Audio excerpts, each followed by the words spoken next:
룻기 3장 1절 룻의 시어머니 나오미가 그에게 이르되 내 딸아 내가 너를 위하여 안식할 곳을 구하여 너를 복되게 하여야 하지 않겠느냐.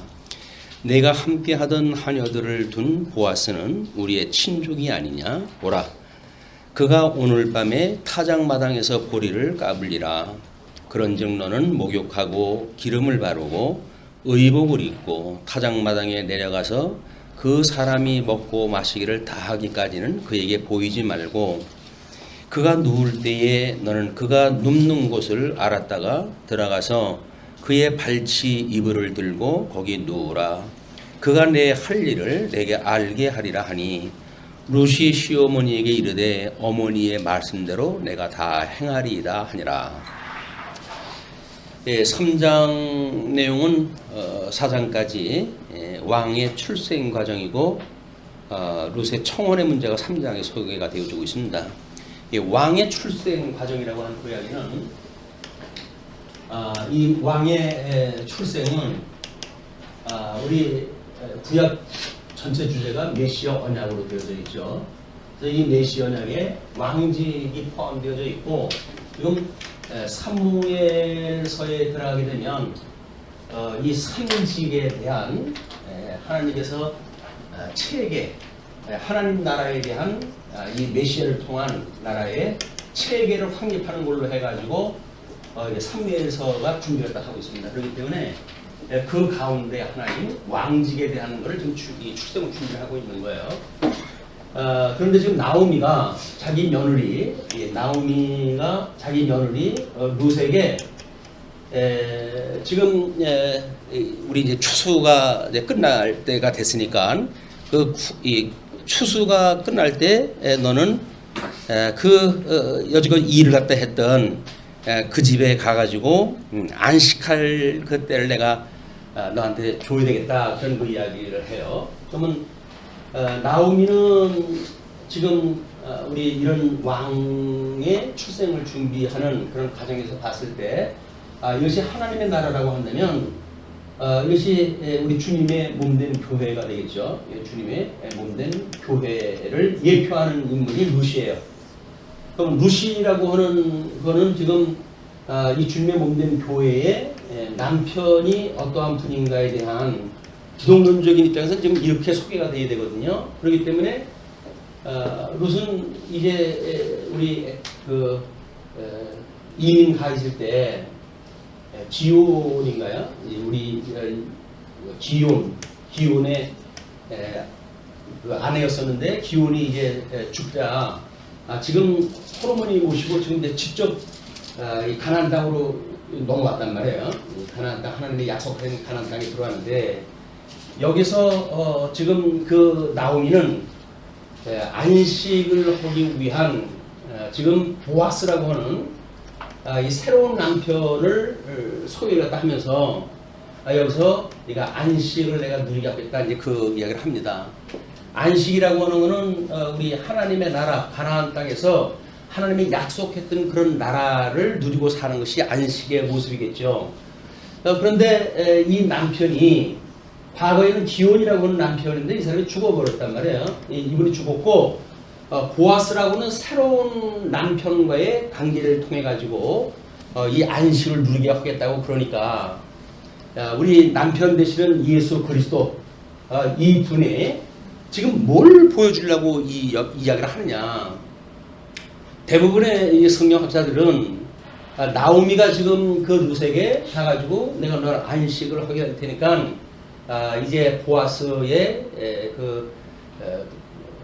잠자리에 가가지고 내가 이런 말을 나타내도록 해라 이제 이렇게 이야기를 하거든요. 근데 그 이야기에 우리 이제 그 룻이 알겠습니다. 어머니 말씀대로 그냥 하겠습니다. 이렇게 이야기를 하니까 이런 효도가 어딨냐. 이런 효도가 어딨냐.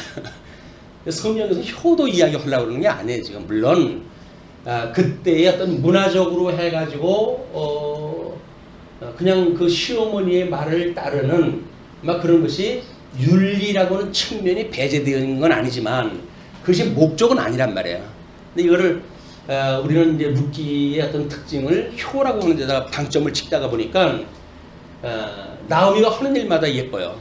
그래가지고 그렇게 참 시어머니한테 봉사를 다 하고 충성하고 순종을 한다. 이제 이렇게 이야기를 하는데 이거는 지금 왕의 출현을 이야기하는 거기 때문에 왕이라고 한다면 예수 그리스도예요. 그래서 이 왕에 대한 것이 우리 지난 시간에도 이야기를 했지만 혈통적으로는 다윗의 자손으로 오셔야 돼요. 이 다윗의 자손으로 오시는 것이 혈통적으로 따지는 후손이에요. 왕의 후손.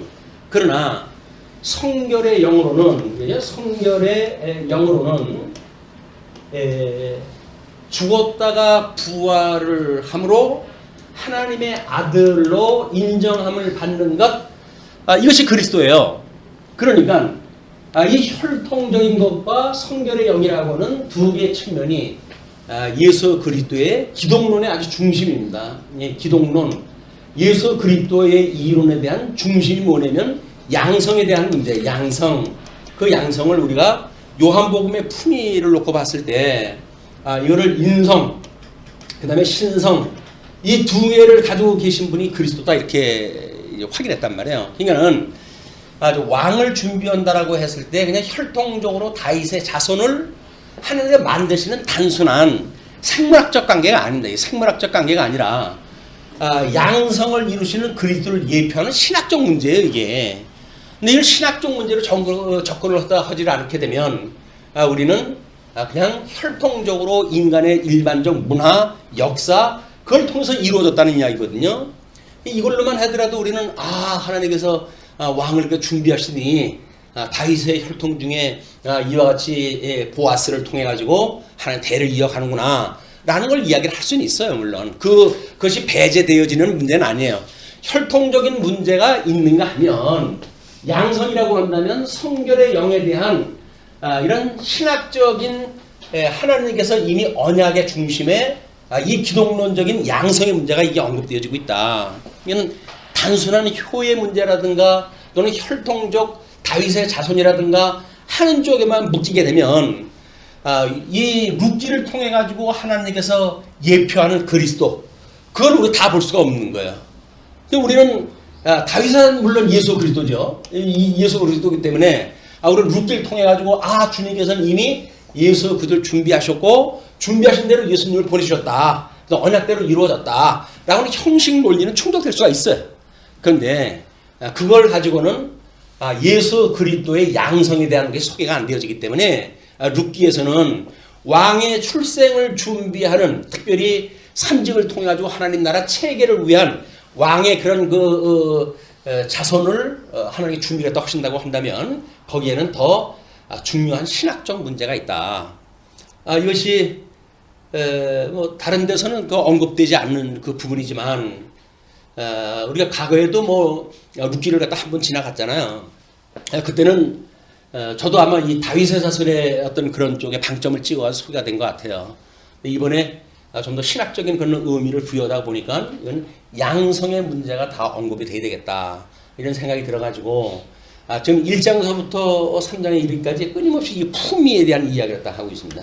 예수 그리스도의 품위, 이 예수 그리스도의 품위는 신성과 인성이라고 하는 두 개의 그 품위를 가지고 있으니까, 그래서 이런 품위에 대한 이야기를 룻이라고 하는 이방 여자와 그 다음에 이 이방 여자에게 태어나는 보아스를 통해 가지고 태어나는 혈통적 이 대를 이어가요. 그래서 지금 다윗의 자손의 계통을 이야기할 적에는 그 보아스를 통해 가지고 다윗의 혈통이 이어졌다고 하는 것을 성경에서는 강조를 해요. 이것이 어떤 형식적인 문제, 이거는 윤리적이거나 도덕적인 문제거나 역사적 문화적 그 관점에서의 이야기. 그래서 이건 보통은 인간적인 측면에서 봤던 이야기예요.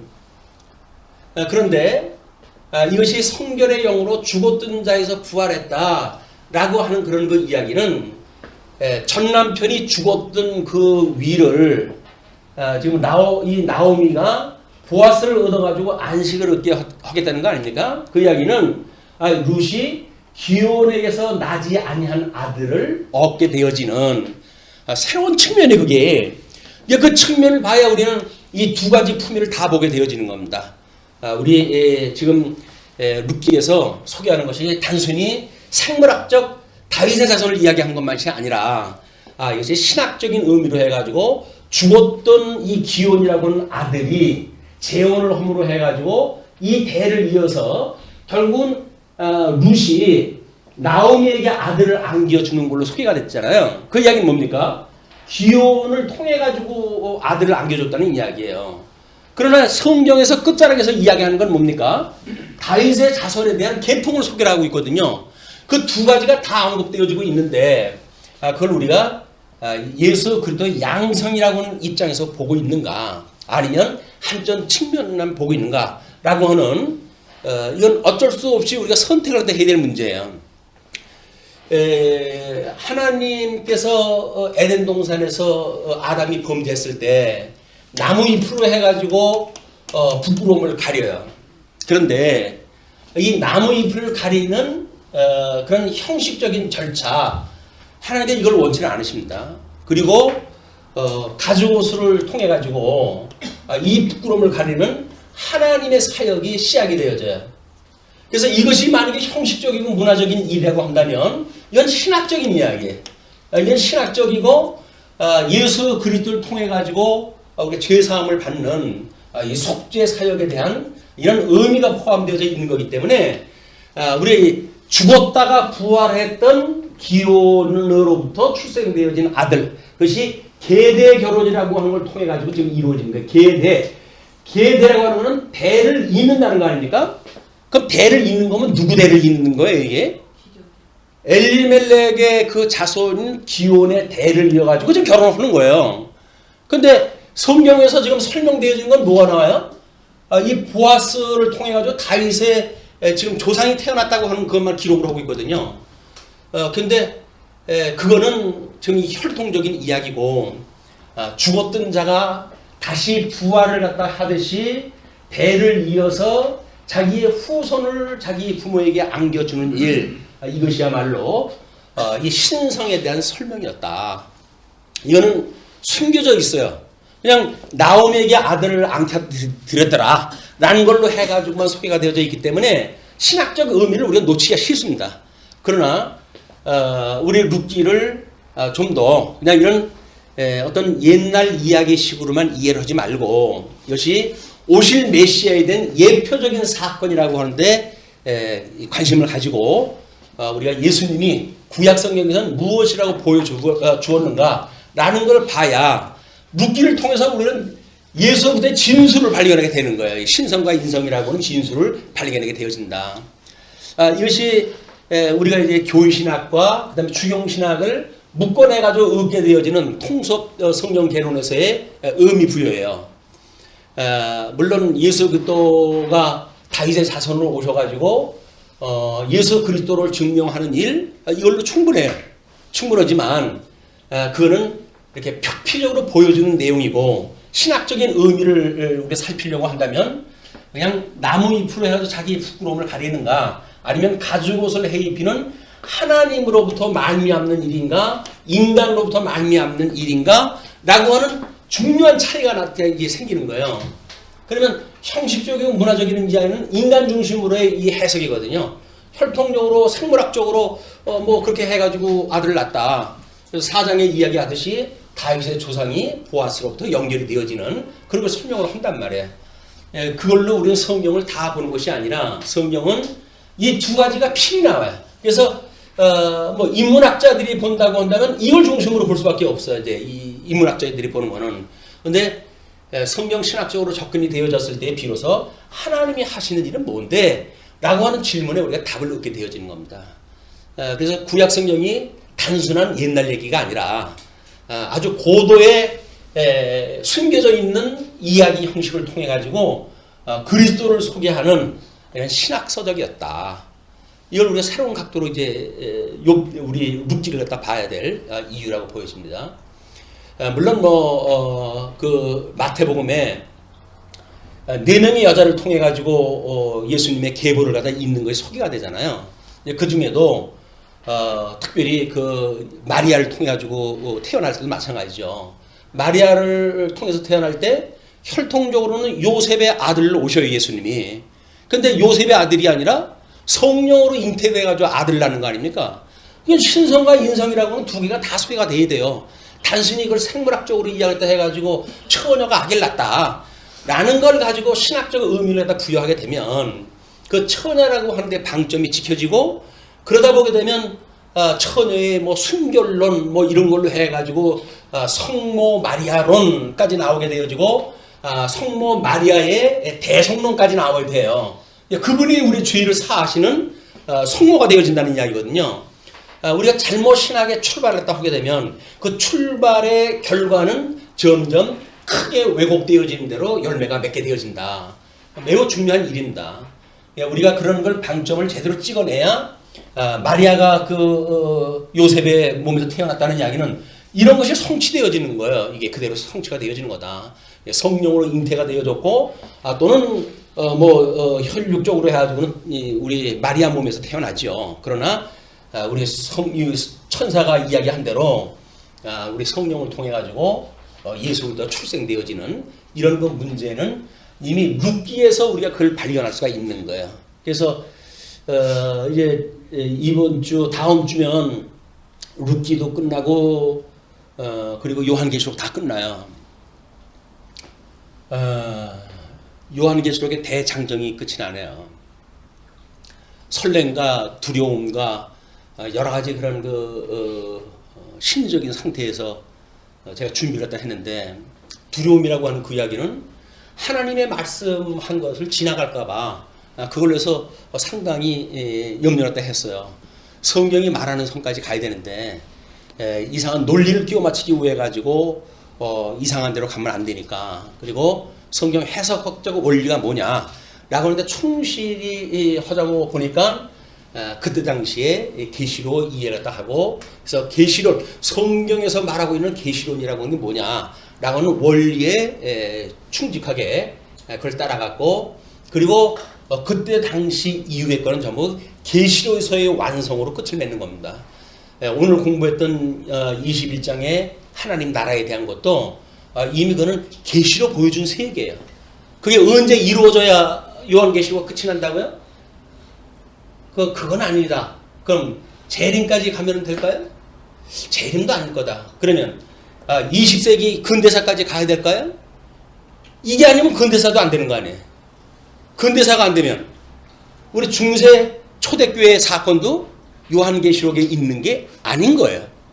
요한계시록은 무슨 내용이라고요? 그때 당시에 있었던 독자들에게 주어진 계시서예요. 그러니까 그 현재 있었던 일은 현재 있는 문화를 배경으로 해서 설명이 되어지지만, 앞으로 되어질 일들은 장차 되어질 일들을 계시로 받아가지고 계시로 전해주는 거예요. 그래서 우리는 그거를 믿음으로 산다 이렇게 이야기를 하는 겁니다. 하나님의 말씀이 계시대로 이루어질 걸 믿는 믿음으로 사는 거예요. 복음에는 하나님의 의가 나타나서 믿음으로 믿음에 이르게 하나니, 오직 의인은 믿음으로 말미암아 사는 거지 이루어진 역사를 갖다가 손으로 만졌다고 해가지고 성취되어진 게 아닙니다. 우리는 자칫 잘못하게 되면 현실 역사만큼 확실한 건 없잖아요. 그게 확실하게 보이는데, 근데 그 역사가 그 역사라고 누가 이해하겠어요? 그런 일들이 교회사 2000년 동안 수많이 반복이 되는 일들인데 왜 그 사건을 거기다가 설명을 해야 될까요? 그것이 성경 해석학적 오류란 말이에요. 그래서 해석학의 근본을 우리가 지키는 일, 매우 중요한 일이 되어서 이런 구약의 일은 이제 모든 그 구약의 일이 예수 그리스도에 대한 증거예요. 그래서 모든 율법, 또 모든 이 선지, 이것이 예수 그리스도에 대해서 예표로 보여준 일이기 때문에 예표를 보여줬고, 그래서 이거는 예수님이 오시기 전에 역사적으로 다 성취가 돼야 되는 거예요. 이것이 예수님 이후로 역사가 넘어오면 안 되는 거예요. 왜? 구약은 구약 자체대로 언약과 성취라는 구도가 있잖아요. 언약과 성취로 해가지고 역사적 성취가 다 되어지고, 그걸 다시 신학적 의미를 갖다 했을 때 오실 메시아에 대한 이야기였구나, 이걸 우리가 공부할 수 있기 때문에 그러는 겁니다. 그래서 이런 해석학의 원리에 우리가 포커스를 맞추는 거를 게을리 하게 되면 뭐 이거를 뭐 저도 그런 오해가 있을 수도 있을 거예요. 이런 걸 이야기하면서 교회사적 입장에서의 뭐 우리 이제 교회 행정이라든지 예를 들고 그러지 않습니까? 근데 그거는 예를 드는 거야. 구약 성경에 만약에 이런 신학적 의미가 있다고 한다면 지금 예수님이 오셔가지고 주님의 몸된 교회에 이런 정치적인 교회 행정적인 어떠한 원리를 우리가 볼 수가 있는가라고 하는 예를 드는 거지. 이 역사가 지금 현재 우리가 이루어지기는 교회 행정에 성취되어지는 사건이라는 건 아닙니다. 그래서 특별 계시를 통한 해석과 그것을 우리가 보고 일반 어떤 그 신학적인 의미를 부여하는 일은 구분이 돼야 돼요. 뭐 공부하시는 분들이야. 아유 하나님 참 대단해요. 언약한 대로 해가지고 어떻게 이런 기묘한 역사를 통해 가지고 다윗의 자손인 이런 그 역사를 갖다 섭리해 가십니까? 그것만 해도 우리 감지덕지하죠. 근데 성경에서 말하는 내용을 평가절하하고 또는 우리가 더 공부할 생각을 안 하고 기존에 있던 거에 답습을 갖다 한다든지 이런 그 일들은 바람직한 일이 아니라고 보여집니다. 신학은 끊임없이 진전돼야 돼요. 그래야 자기가 섰다고 하는 걸 주장을 하지 않습니다. 전에 우리 룻기를 설명했을 때와 지금 설명할 때 설명 방식이 달라요. 근데 과거에 설명했던 걸 가지고 나는 섰어, 다 이뤘어, 성경대로 설명했어 이렇게 말할 수가 없잖아요. 근데 그렇게 끊임없이 변화되어져 가는 것이 옳은 방식이에요. 아니 왜 그때 말했던 거고 지금 말했던 거 달라요? 발전을 갖다 하는데 어떻게 인쇄물에다 이렇게 박아놓은 것처럼 똑같은 얘기를 똑같이 답습을 합니까? 그럼 아닌 게 아니라 녹음기 틀어놓고 알지. 그렇지 않다. 성령의 감동을 받는다고 한다면 연구하는 것만큼 변하고 연구하는 것만큼 진전적 발전이 있는 거예요.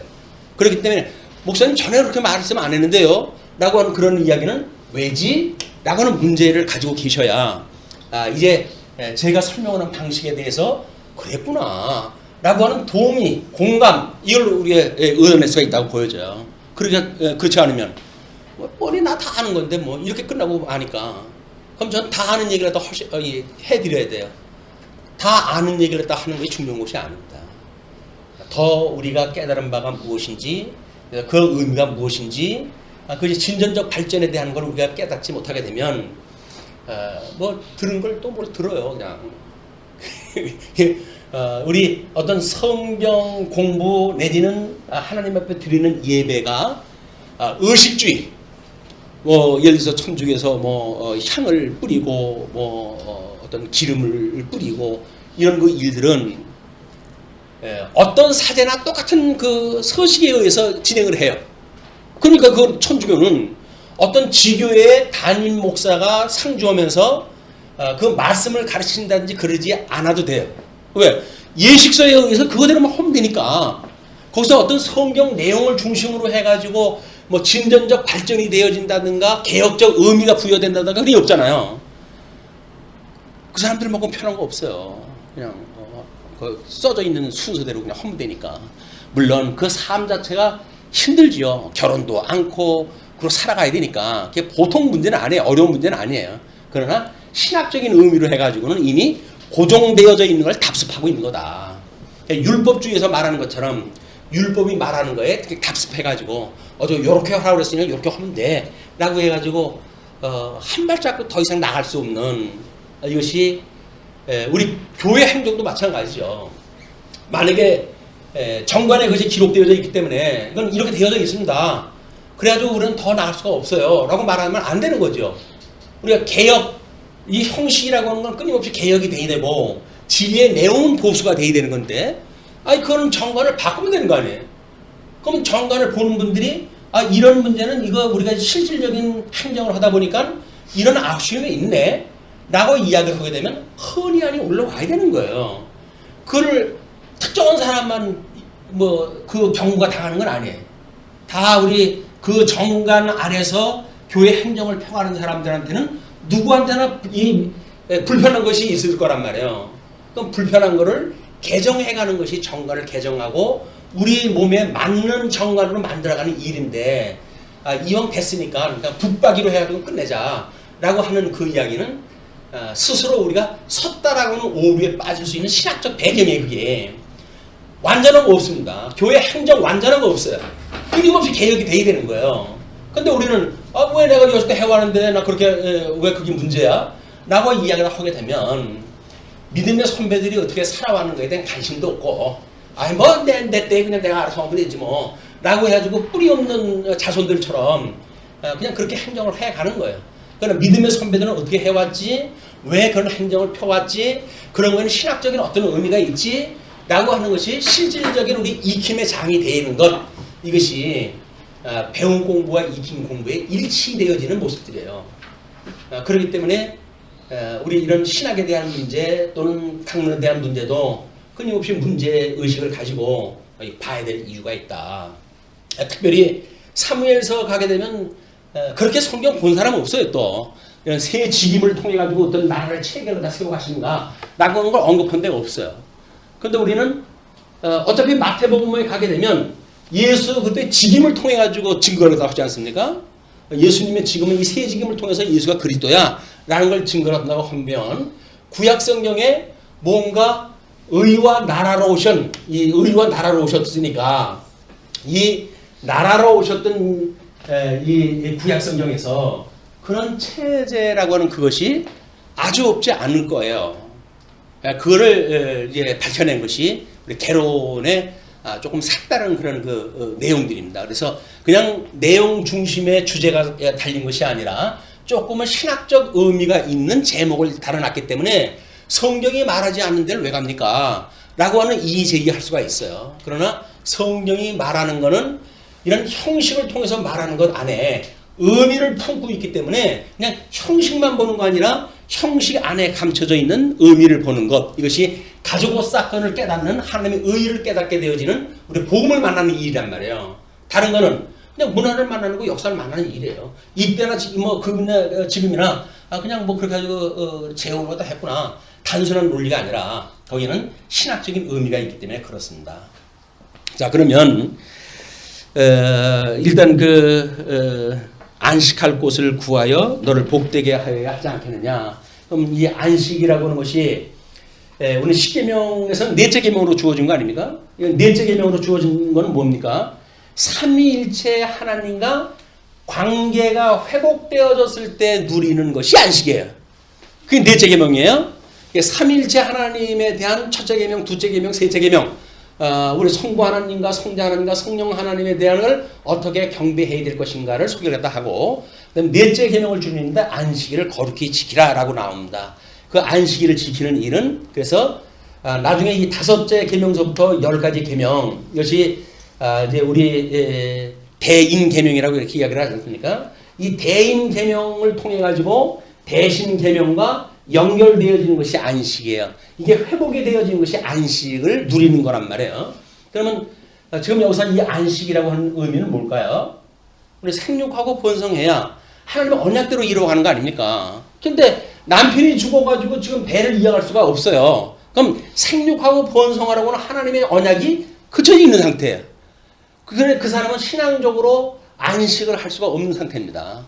이 안식을 이제 이 계대 결혼이라고 하는 방식을 통해서 이걸 이루어지는데, 그 계대 방식에 대해서 레위기 25장에 그거를 하나님의 그 땅 언약 이거를 회방받지 않도록 해가는 것이 지금 일로 되어져 있어요. 그래서 25장 레위기 25장 23절 보시게 되면 토지를 영구입하지 말 것은 땅 언약에 대한 이야기입니다. 토지는 다 내 것임이니라.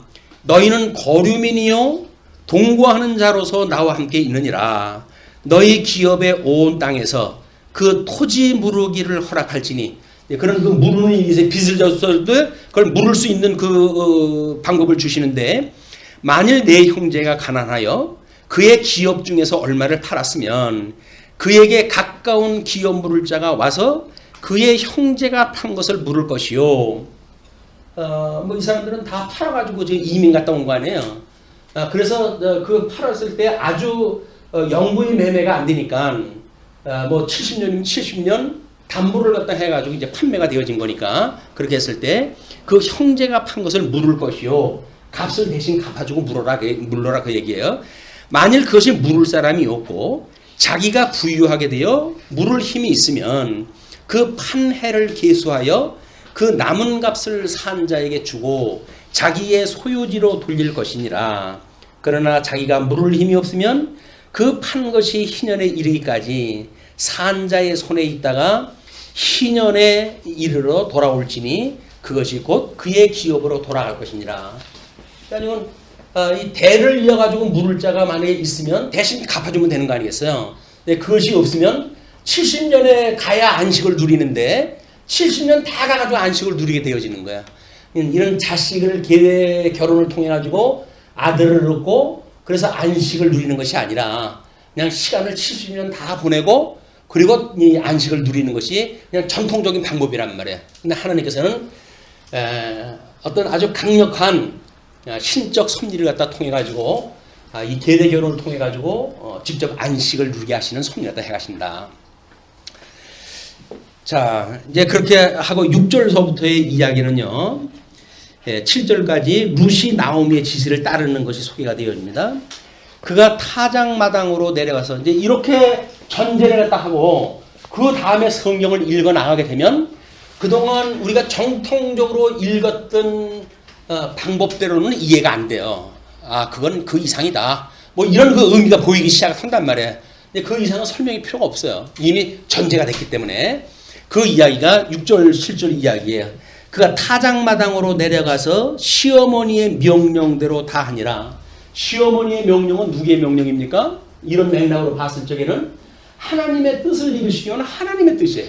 계대교훈이라고 하는 제도 또는 이제 그 가장 가까운 사람하고 어떤 계대교훈을 통해 가지고 대를 이을 뿐만 아니라 뭐 이런 그 룻에게도 나오미에게도 아들을 안겨줄 수 있는 방법 이런 거는 이미 하나님께서 행하시는 방법으로 소개되어져 있기 때문에 단순히 나오미에게 순종하는 걸로 끝나질 않는다. 그래서 보아스가 먹고 마시고 마음이 즐거워 가서 곡식단 더미의 끝에 눕는지라. 룻이 가만히 서서 그의 발치입을 들고 거기 누웠더라. 이걸 문화적으로 설명을 하게 되면 보아스가 먹고 마시고 마음이 즐거워 가서 곡식단 더미의 끝에 눕는지라. 어떤 설명이 필요할까요? 그런 그 이야기를 윤리적으로 봤을 때 보아스가 주인이에요. 그 농장 주인. 그런데 농사가 끝나는데 그냥 볕단머리에 해가지고 자리 피고서 놓았다는 거예요. 그럼 무슨 의미를 부여해야 될 거 아니에요. 그러니까는 이 보아스라고 하는 인물은 상당히 겸손하고 그리고 자기가 부리는 종들과 일반으로 여기는 사람이었다 라고 하는 윤리적 측면에서 밖에 볼 수가 없는 거예요. 이게 그렇구나. 그러니까는 자기 집이 아니라 그 추수되어진 그곳에서 현장에서 잠을 잘 수 있는 분이로구나 이렇게 이야기하는 것만 가지고도 우리는 대단히 존경심이 우러날 거예요.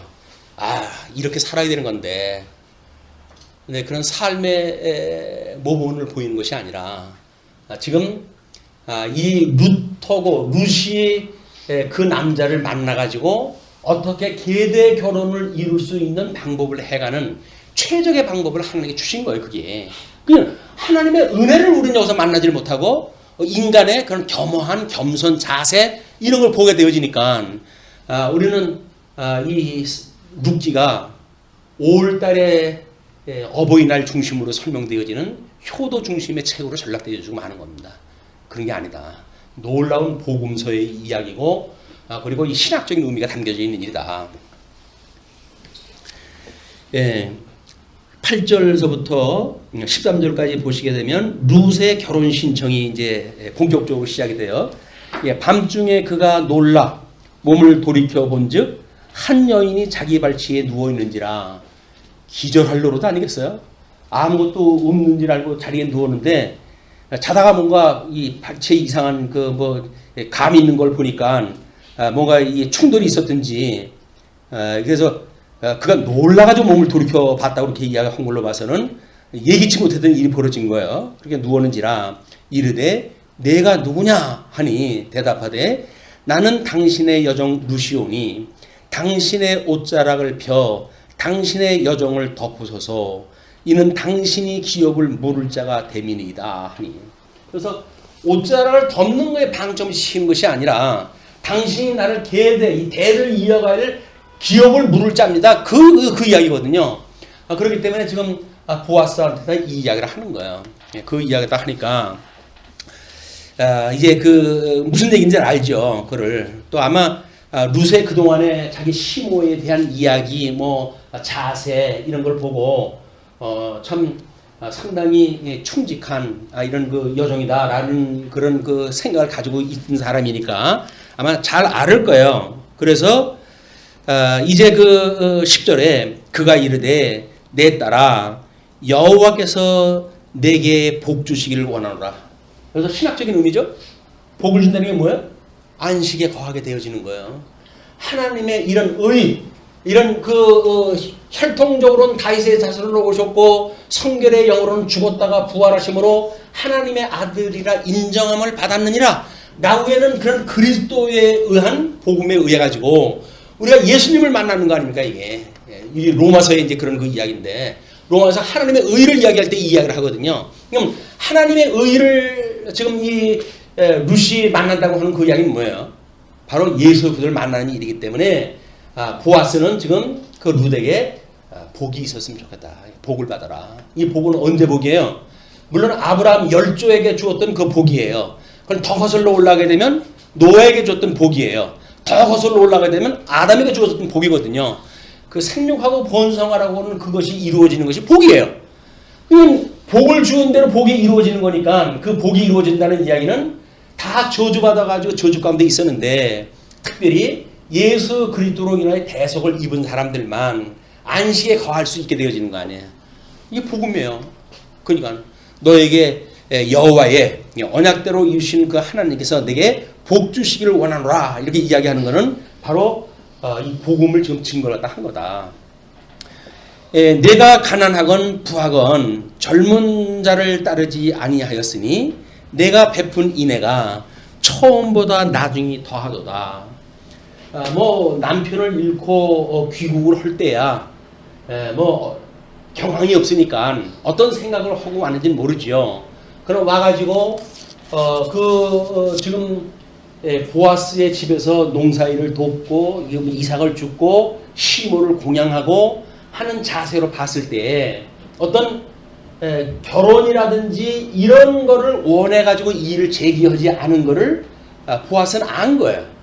단순히 하나님의 그 언약을 이루기 위한 신실한 율법을 지키기 위한 나오미의 충정의 이야기를 들었고 그 뜻을 행한다고 하는 걸 알았기 때문에 보아스가 하는 그 이야기는 지금 여기서 내가 가난하건 부하건 젊은 자를 따르지 않았다. 그 이야기는 뭐예요?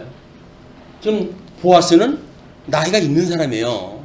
나이가 있는 사람이지만 내가 어린 내 딸아 이렇게 할 정도로 표현을 했다 하는 걸로 보아서는 매우 연령차가 있는 사람인데 근데 그 룻이 뭐 부하거나 가난하거나 그냥 어떤 혈연적 그런 그 관계를 통해 가지고 재혼을 갖다 하는 그런 의미가 아니라 하나님의 언약을 이루어가기 위한 순수한 하나님의 섭리를 볼 수 있는 이런 걸 봤기 때문에 지금 보아스는 그렇게 이야기를 하는 거예요. 그렇게 너는 부하건 젊은 자를 따르지 아니하였으니 내가 베푼 인애가 처음보다 나중이 더하다. 어디서 들었던 그 이야기입니까? 우리가 그 이야기는 우리 뭐 말라기 선지서에서도 이야기한 거죠. 그 하나님의 그 성전의 영광이 나중 영광이 먼저 영광보다 승하게 하시기 위해서 하나님께서 그렇게 해갔다는 이야기 아닙니까? 그럼 룻이 그냥 지금 그 예루살렘에 어떤 가뭄이 오진 않고 그 남편하고 함께 살았다고 한다면 남편이 죽지 않을 수도 있어요. 그리고 이 남편으로부터 다윗의 자손이 연결이 된다고 해야지 이상할 거 아무것도 없잖아요. 자연스럽게 그냥 그 아들인데 근데 지금 이 보아스가 다윗의 혈통으로 소개가 되어지고 이쪽에 지금 이 룻을 통해 가지고 이루어지는 나오미 가문 엘리멜렉의 가문은 다윗의 직계 혈통이 아니에요. 그렇기 때문에 하는 거기서 룻을 이용을 해가지고 보아스와 이런 성경에서 예견하는 이런 그 예수 그리스도를 만들게 하나님의 섭리를 갖다 해가시는 그림이 놀랍게도 조화가 이루어지는 겁니다. 그래서 이제 그리고 이제 내 딸아 이렇게 되어진 일이 내가 여기서 기근을 피해 가지고 가서 외국으로 가가지고 남편까지 잃고 왔지만 너의 그런 그 인애가 오히려 지금 이런 모습을 통해 가지고 하나님의 뜻이 이루어진다고 한다면 하나님의 그 영광이 더욱 큰 역사가 일어난다. 이제 그런 걸 얘기하는 하는 거죠. 그래서 그 베푼 인애가 처음보다 나중에 더하도다. 그리고 이제 내 딸아 두려워하지 말라. 내가 네 말대로 내게 행하리라. 내가 현숙한 여자인 줄을 나의 성읍 백성이 다 아느니라. 현숙한 여인이에요. 이걸 그냥 그냥 재혼이나 하고 뭐 이런 그 나이가 어리기 때문에 뭐 그렇게 하려고 하는 이런 어떤 그런 일반적 세속적 문화적인 배경이 아니다. 현숙한 여인으로 그렇게 한 일이기 때문에 내가 현숙한 여자인 줄은 모든 성읍의 백성이 다 안다. 그런 그 이야기입니다. 그래서 12절에 참으로 나는 기업을 물을 자이나, 기업을 물은다는 이야기는 돈을 대신 갚아줄 사람이다 그 이야기예요. 돈을 갚아주고 그리고 생업을 이어나갈수록 해야 될 책임이 나한테 있다. 그런 그 이야기인데 그 기업을 물을 자이나 기업 물을 자로서 나보다 더 가까운 사람이 있으니 이 사람 잘 알아요.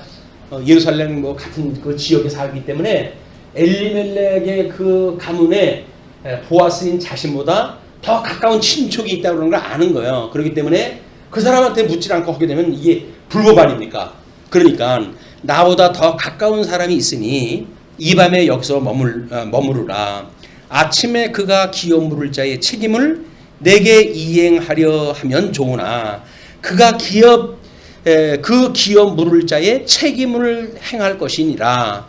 만일 그가 기업 물을 자의 책임을 내게 이행하기를 기뻐하지 아니하면 여호와께서 살아계심을 두고 맹세하노니 내가 기업 물을 자의 책임을 내게 이행하리라. 아침까지 누워 있을지니라 하는지라. 안심을 시켜요.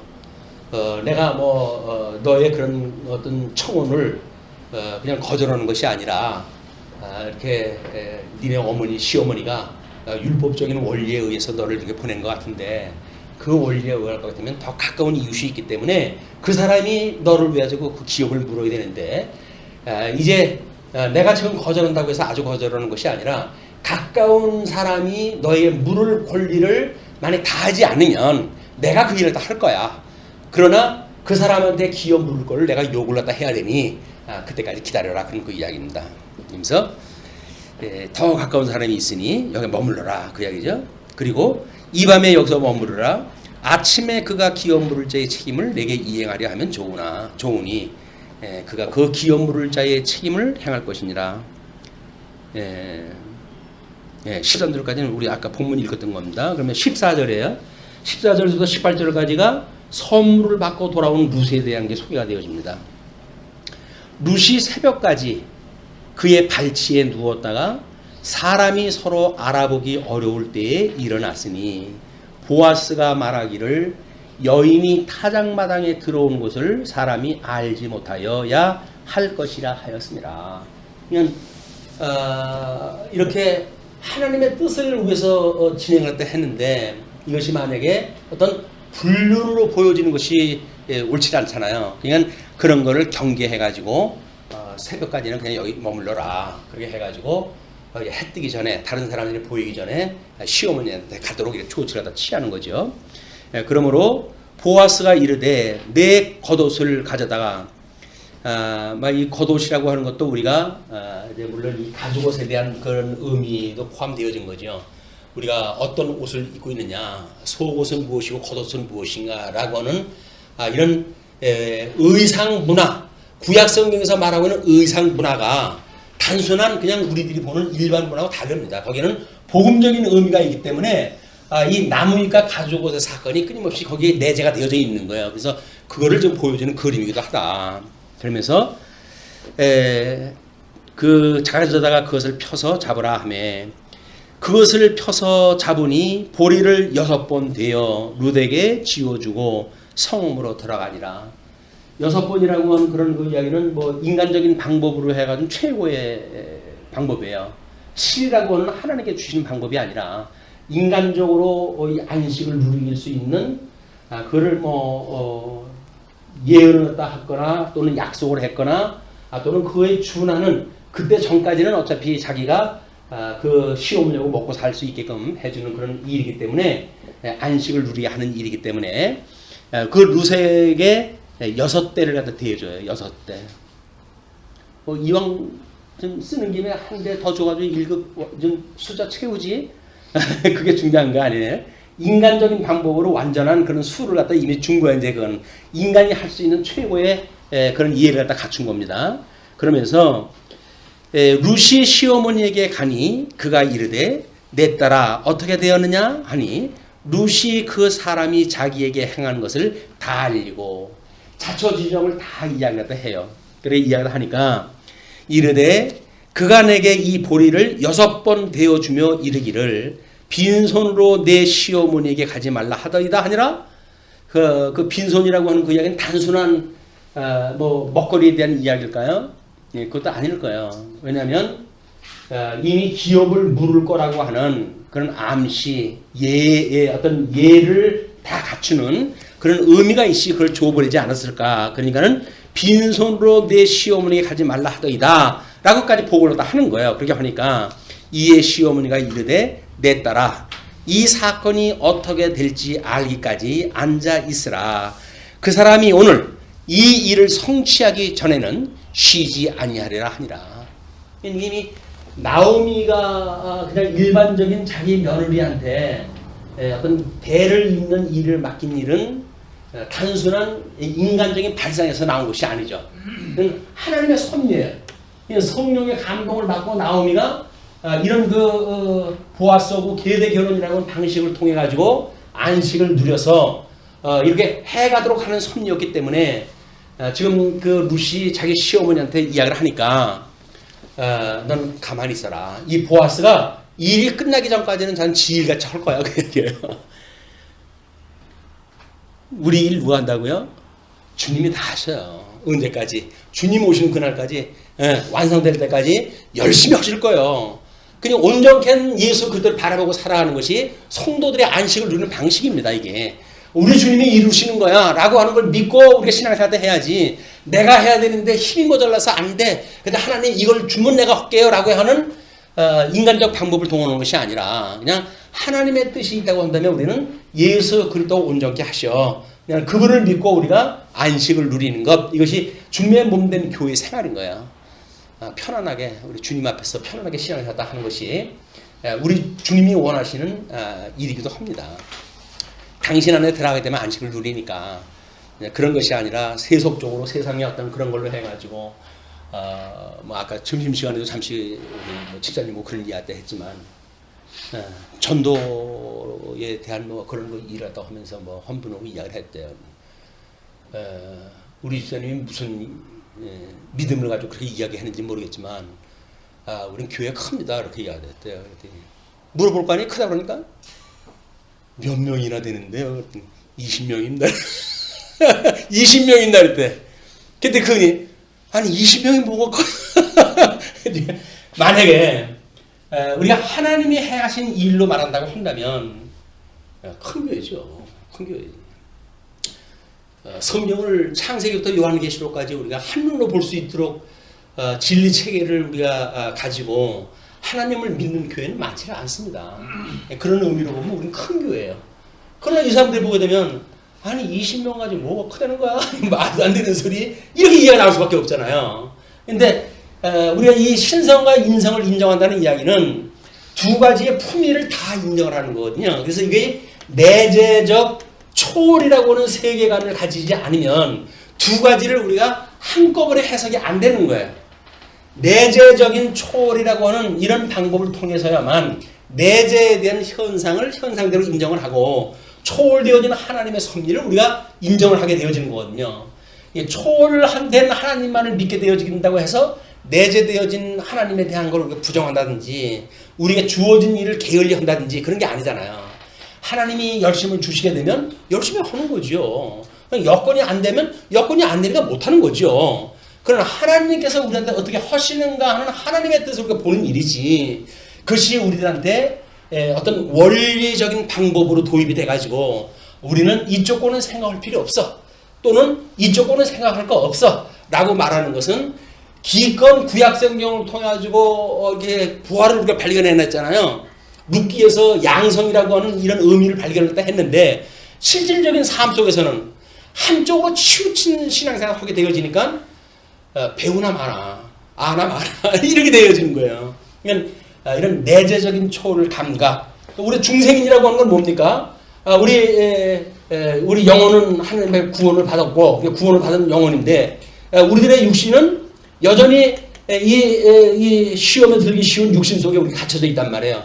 이 두 개를 다 가지고 있는 것이 이 중생인의 특성 아닙니까?